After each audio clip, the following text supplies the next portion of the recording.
সামাজিক মাধ্যমত ৰাইজৰ দলৰ সভাপতি তথা বিধায়ক অখিল গগৈৰ এটা পোষ্ট আৰু সেই পোষ্ট দিয়াৰ পাছতেই ৰাইজৰ দলত আৰম্ভ হৈছে বিদ্ৰোহ। যেটো অখিল গগৈয়ে সেই পোষ্টত লিখিছিলে যে যিসকল প্ৰাৰ্থীয়ে ৰাইজৰ দলৰ পৰা নিৰ্বাচন খেলিব বিচাৰে তেওঁলোকে কাজিৰঙাৰ অৰ্কিড উদ্যানত গৈ অখিল গগৈক লগ পাব লাগে। আৰু সেই পোষ্টটো দিয়াৰ পাছতেই ৰাইজৰ দলৰ কাৰ্যকৰী সভাপতি কবিন্দ্ৰ চেতিয়া ফুকনে উভতি ধৰিছে অখিল গগৈ যে তেওঁ কি কাৰণে এই ধৰণে সামাজিক মাধ্যমত পোষ্ট তেওঁ দিব লগা হ'ল বা অৰ্কিড উদ্যানলৈ তেওঁ কি কাৰণত প্ৰাৰ্থীসকলক মাতিব লগা হ'ল। এই প্ৰশ্ন উত্থাপন কৰি তেওঁ কৈছে যে যদি এই কথাখিনি কোৱাৰ বাবে মোৰ ওপৰত অৰ্থাৎ কবিন্দ্ৰ চেতিয়া ফুকনে কৈছে যদি তেওঁৰ ওপৰত কিবা একশ্যন লোৱা হয় তেনেহ'লে অখিল গগৈৰ বিৰুদ্ধেও কিন্তু একশ্যন হ'ব।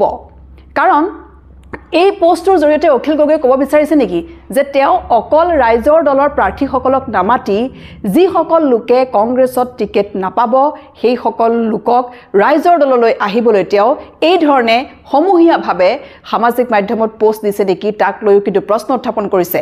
আৰু ইয়াৰ বাবে যদি কিবা কাৰণত কবিন্দ্ৰ চেতিয়া ফুকনৰ বিৰুদ্ধে একশ্যন হয় তেনেহ'লে একশ্যন হ'ব অখিল গগৈৰ বিৰুদ্ধে বুলিও তেওঁ মন্তব্য কৰিছে।